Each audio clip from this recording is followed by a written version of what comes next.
Alright, I've been intending to do a garden update video for a long time now.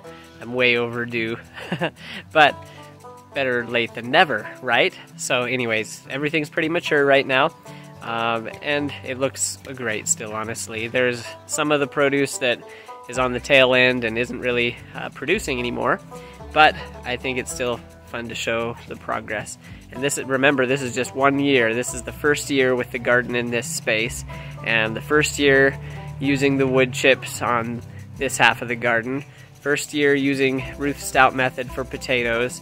So a lot of firsts, and I'm excited to show you what we've got at this point. Okay, so this is outside the garden. We built this fence this summer. We reclaimed it from an old corral that was over at Kelsey's home where she grew up, and I don't know, we did that to keep the deer out and also look nice, honestly. So anyways, we feel like that looks really great. We've got our chicken tunnel over here where the chickens are eating and helping us to keep the weeds and bugs out. So they do a really good job with the earwigs and grasshoppers and things like that. We've got our rabbit tractor that we move around, and we're moving it this direction, and they're doing a nice job keeping this alfalfa down. Eventually we'll plant grass here and this will be our yard, but anyways, so we've got this little opening where we go in. We've got these sunflowers. One of the things, you want your garden to be a place where you enjoy and want to be, so part of that is keeping it pretty, I think. Okay, so here's some of our zucchini plants. I'll show you along here. We probably let this sunflower get a little too out of hand. It's tricky to get through there, but aren't they pretty? Okay, so we've got our zucchini plants. We've got some blackberries that we planted by root this year. So these were just, I don't know, like 4-inch section of root, like literally just the root, and look how tall they are. This one's probably 18 inches tall, maybe. Doing really great, so happy with that. This is a grape plant right here. Next year I'm gonna have to, trying to get it to where you guys can see it better. Next year I'm gonna have to build a trellis for these, so I'm excited about those. We wanted to have a second line of fence, essentially, with that trellis system for the grapes, and that it does a nice job of keeping the deer deterred as well, because they're short-sighted, so they don't know if they can jump in between. A little zucchini there. We just picked most of our big zucchinis, but I did leave this giant one. You can see how big that is. I left that so it'll grow seeds and we'll harvest those. Okay, now over here into the corn. Remember, at the base of the corn we planted green beans for these first 2 rows, and then peas for the rest of the rows further in, just at the base. They definitely didn't grow as productively as our green beans that I'll show you later, that were just in the middle of a row by themselves, but they did produce, as you can see, and I bet we got, probably 2 buckets worth of green beans off of these. So even though they aren't as productive as the ones that, you know, don't have some shade from the corn, they're still better than if we didn't have them at all. Some more of our blackberries here.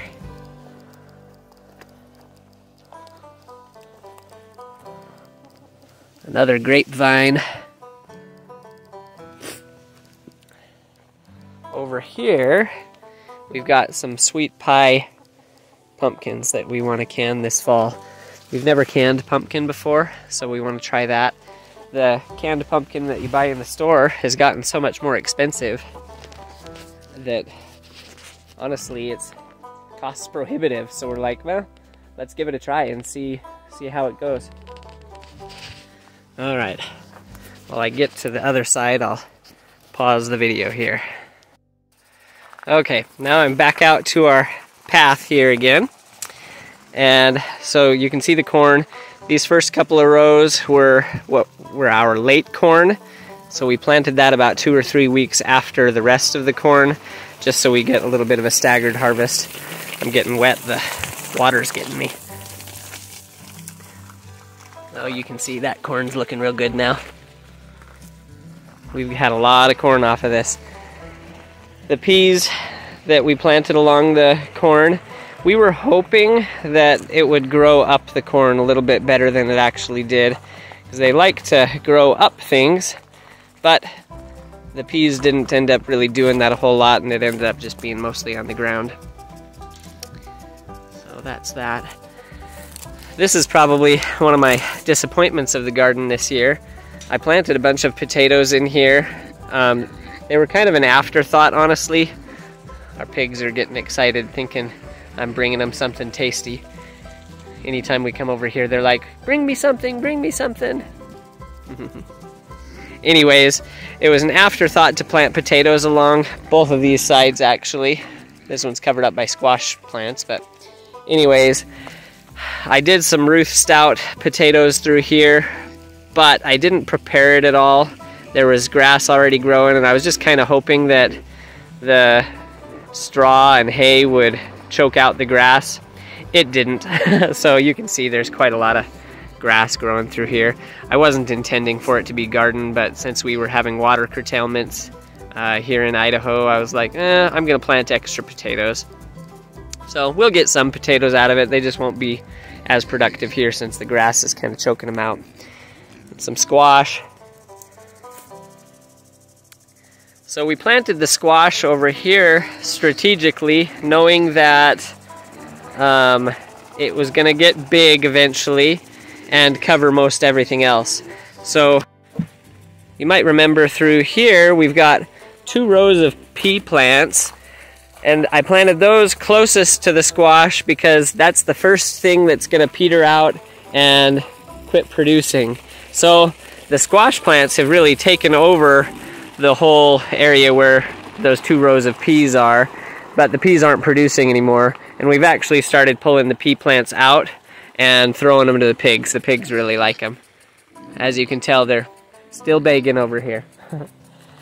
Then we've got our 3 rows of green beans that we planted, and remember, this is the first year we've done the wood chips here, so this is a no-till garden.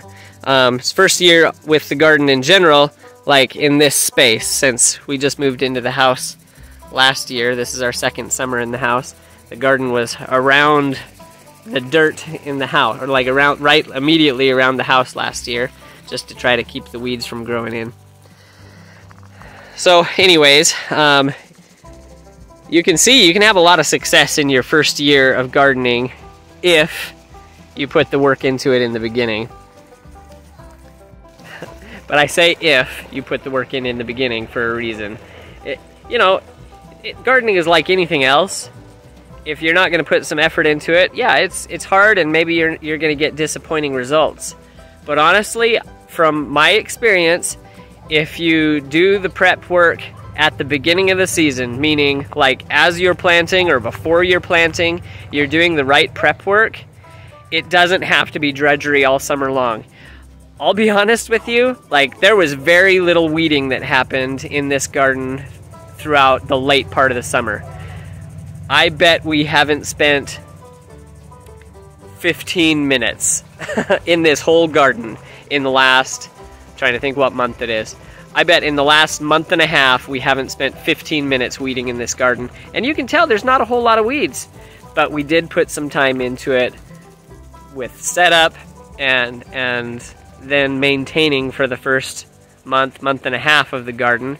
Then we start going on vacation in July, and we don't have time for it, honestly. Now I'm back working full time. I had a little bit of time off in July from my job, and like we're not doing much in the garden other than harvesting, and there's a lot of harvesting going on. So put the work in the beginning. I'm a big fan of these wood chips. Take a look at the video of how we set this up, because it was worth every minute. It took us about two days where probably 2 half days really, where we were out here like digging, raking, you know, doing all that kind of stuff to get it set up for this no-till garden to be here permanently. And now we'll just have to add wood chips every year or two to keep it going and keep the weeds out. Okay, I'll get off that soapbox.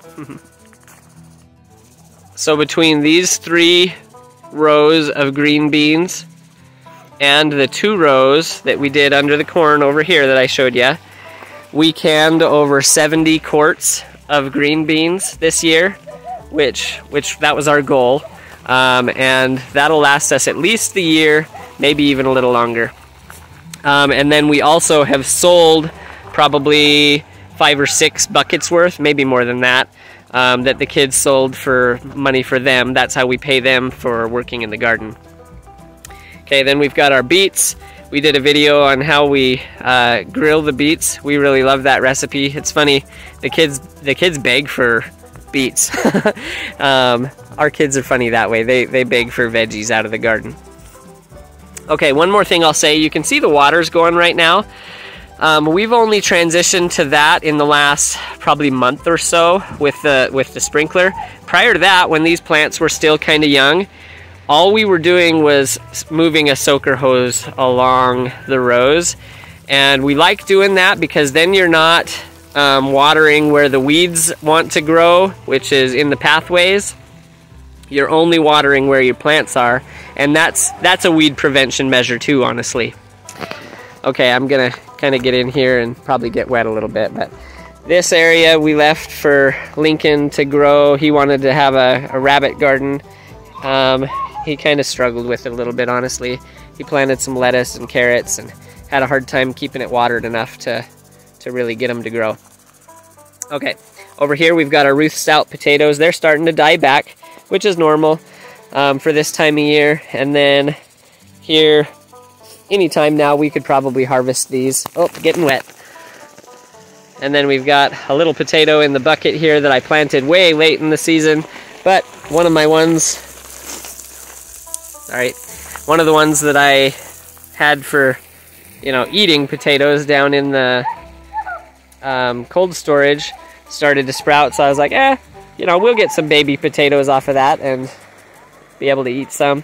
Some more Ruth Stout potatoes. Uh-oh, clump of grass there. I need to get that. Anyways, more Ruth Stout potatoes all the way back here. I'm not sure why. It was so hot and dry earlier in the season that I think I just didn't get these ones to come up good.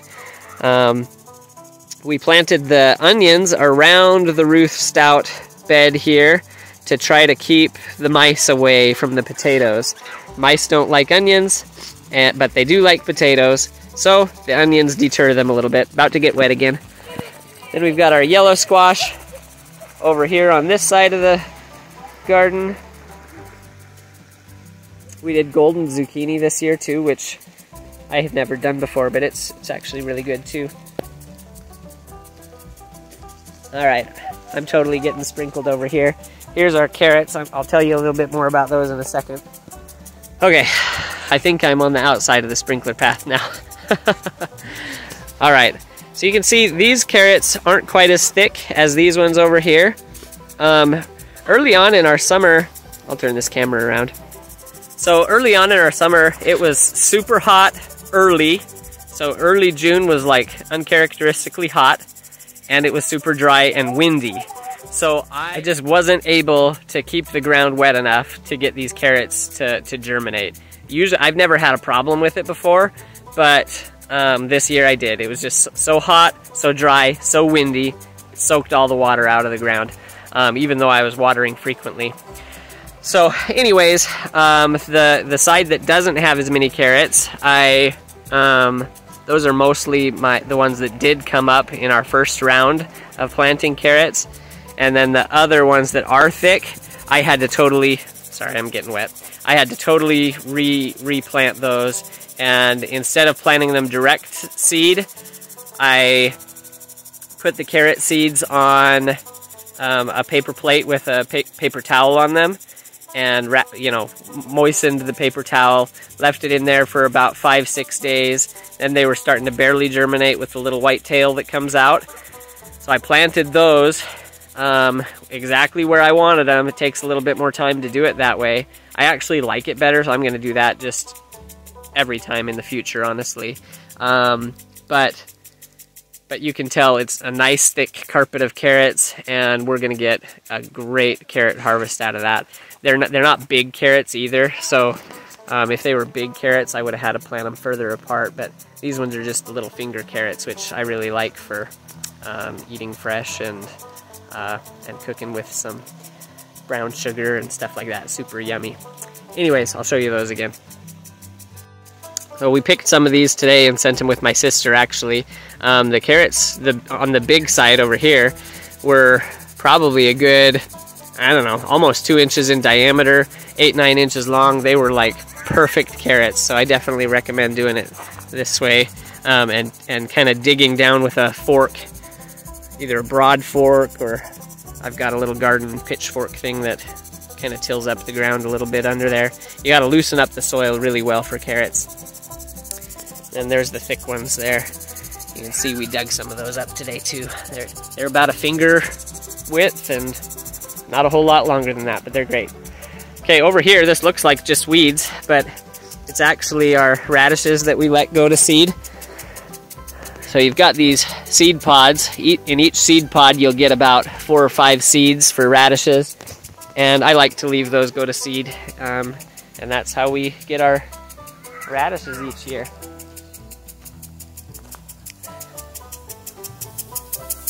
And we've got our yellow zucchini in there.